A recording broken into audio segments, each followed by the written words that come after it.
panel summons Shekaru Kwankwaso. Ex-ministers also may get re-election tickets. PDP wades in Gumade Suswam tussle for senatorial ticket. Party hands over structure to Saraki. As Senate President woos PDP leaders in Kwara Kogi, Mele may get ticket. Yusuf likely back in the House of Reps. Dankwambo to determine ex-minister's fate. Nafada's governorship ambition. The recent gale of defections by top-ranking members of the All Progressives Congress (APC) to the People's Democratic Party (PDP) has sparked crises in at least 9 state chapters of the opposition party.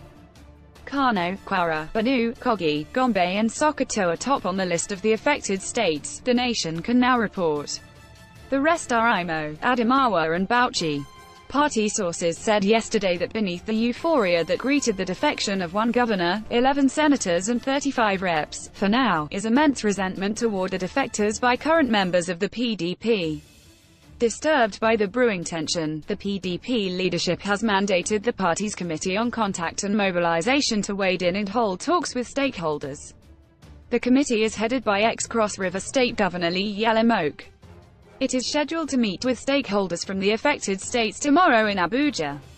It is understood that the terms of engagement might be negotiated between old PDP members and defectors from the APC. The last stage of talks is said to account for the delay in the defection of Senate President Bukola Saraki and Governor Abdul Fattah Ahmed of Kwara State. Saraki has spent the last 72 hours to reach out to PDP leaders in the state who are opposed to his return to the party, especially the plan to hand over the party structure to his group. Many of such PDP leaders are said to have now backed down on the threat not to accept him back into their fold. Investigation revealed that the main challenges facing the PDP borders on party structure in the affected states and power-sharing formula ahead of next year's polls. A highly placed source confirmed tomorrow's meeting, saying, the PDP leadership has mandated a MOC committee to resolve the grey areas between defectors and old party members in order to put the party in good stead ahead of primaries. The committee has invited stakeholders in some strategic states like Kwara, Kano, Sokoto, Benue and others for a meeting on Monday. At the session, the committee might broker agreement between the key defectors and old members of the party. The major fear is how to create a sense of belonging for all. The party does not want the defections to lead to more complicated problems. The terms offered some defectors had not helped matters. For instance, the PDP agreed to concede the right of first refusal to any incumbent governor defecting from APC to seek re-election. The case of Benue State, according to a party source, is particularly complex. We have a serious case at hand in Benue State, where ex-Governor Gabriel Suswam has been sustaining PDP over the last 3 years, the source said. But the way the PDP National Secretariat is managing the defection of Governor Samuel Ortom and Senator Barnabas Gumade might lead to Suswam losing out. While the PDP leadership has decided to cede the governorship ticket to Ortom despite protests, Suswam loyalists were shocked that the party is contemplating giving the Benue Northeast senatorial ticket to Gumade, who defeated the ex-governor for the same seat in 2015.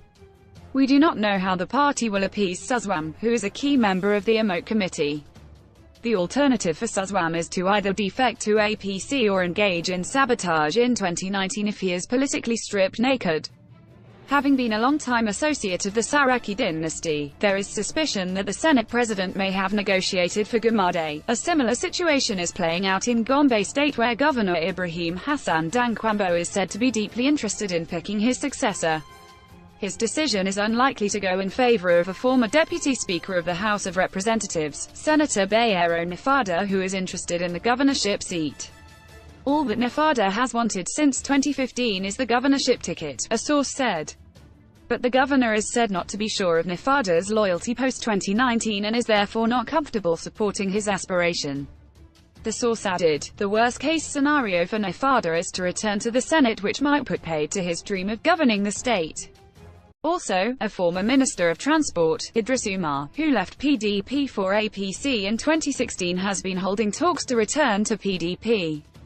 But stakeholders, especially the governor, who are suspecting that he is returning to the party for the governorship ticket, have vowed to resist his defection. Atiku, Nyako want different candidates for Adamawa governorship race. Former Vice President Atiku Abubakar and ex-Adamawa State Governor Murtala Nyako are not on the same page on who should fly PDP's governorship flag in the state. While Nyako is tipping his senator son, Abdulaziz Atiku is believed to prefer either Governor Jibrila Bindo or any other core loyalist in the mold of ex-Governor Boni Haruna, who stood by him between 2003 and 2007 when he had conflict with ex-President Olusegun Obasanjo. On Kogi State, the source said, "It is apparent that our party might go back to our winning formula of producing the governorship candidate from Kogi East and deputy governor from Kogi West. Shortchanging Kogi Central, the Ebira, might create an image crisis for PDP." While some of our leaders have opted for an automatic ticket for Senator Dino Melaye in Kogi West, others said it might be a violation of the power rotation formula in the district. If Melaye gets the ticket, the Idumubede axis will be occupying the seat for 16 years in a row. The last time Lokoja Katonkafa Woro axis occupied the seat was between 1999 and 2007 when Sen. Tunde Ogbeha was their representative. Melaye became senator with the huge votes from Lokoja Katonkafa Woro axis. The emergence of a member of the House of Representatives, Tajuddin Yusuf, as a senatorial aspirant has added more problem for the Emote Committee because the representative is more acceptable to the people of Kogi West than Melaye. The alternative is to allow Yusuf to go for a third term in the House. PDP concedes Kwara structure to Saraki. A member of the National Working Committee (NWC) of the PDP said the party leadership has agreed to hand over the party structure, senatorial ticket and Senate presidency to Saraki.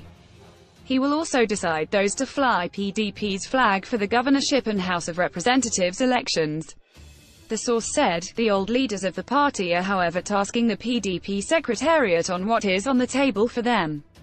It is unknown what will be the fate of stalwarts like former Minister of National Planning, Professor Abubakar Olanrewaju Solomon, ex-Minister of Transport, Ibrahim Bayo, Senator Simeon Ajibola, the party's governorship candidate in 2015, the state chairman of PDP, Akogani Oloroidepo, a former vice-chancellor of UNILORIN, Professor Abdul Rahim Oba, Yinka Aluko and others. A safe option being explored by the party is for Saraki to reach out to these PDP stalwarts and open up negotiation with them. In the last 72 hours, the Senate President has opened talks on how to coexist with old PDP members. The under-the-table discussion may have informed the delay by Saraki and Governor Abdul Fattah Ahmed in announcing their defection. No meeting point yet for Kwankwaso, Shekaru, Wali, Gorozo. Kano State also looks like a hard nut to crack with no meeting point yet in sight for Senator Rabiu Kwankwanso, who is returning to the PDP, and ex-Governor Ibrahim Shekaru, ex-Minister Aminu Wali and Senator Hayatu Gorozo. Kwankwaso is demanding 60% of the party's structure, which means his group will produce the governor and other key positions. He also said he will finance the party during the 2019 poll, a source said. Therefore, he is leaving the 40% to the three other leaders, Shekaru, Wali, and Gorozo, to share. The three leaders have said a guest cannot dictate to the landlord. A source in Shekaru's camp said, to compound the challenge in Kano, Kwankwaso is yet to sit down with PDP leaders to discuss on mutual options. Dogera gets concession to return as Speaker, wants to install next Gov of Bauchi House of Representatives Speaker Yakubu Dogera, according to sources, has been given the concession by the PDP to seek re-election in Bauchi State and return as Speaker. But Dogera is not stopping at this concession. He appears interested in installing the next governor of the state with strong backing for a former majority leader of the House of Representatives. Abdul Ninji is against a former minister of the FCT, Sen. Bala Mohammed, who has been sustaining the party, one of our sources said. Mohammed, the source added, felt his probe by the House of Representatives, despite entreaties to Dogera, was a ploy to destroy his political career. Also, the party might favor Senators Misau and Nassif with automatic return tickets, although the PDP will be taking a great risk in view of recent revolts against their performance by their constituents. On Sokoto State, sources said Governor Aminu Tambuwal will be doing battle with their former deputy governor, Mukhtar Shigari, who has declared his interest in the 2019 governorship race. The source said, Shigari and his loyalists cannot go far. This is more so due to the alliance between Tambuwal and ex-Governor Atahiru Bafarawa against ex-Governor Aliyu Wamako. The headache of PDP is how to rehabilitate Shigari, who has been a consistent PDP member in Sokoto. Concerning IMO State, PDP might adopt a 50-50 power-sharing formula between its old members and anticipated defectors from APC like the embattled Deputy Governor, Esmadamir, Senator Afeni Araromi, a former National Organizing Secretary of APC, Sen. Isita Azunazo and other heavyweights. But the original PDP members prefer a 70-30 power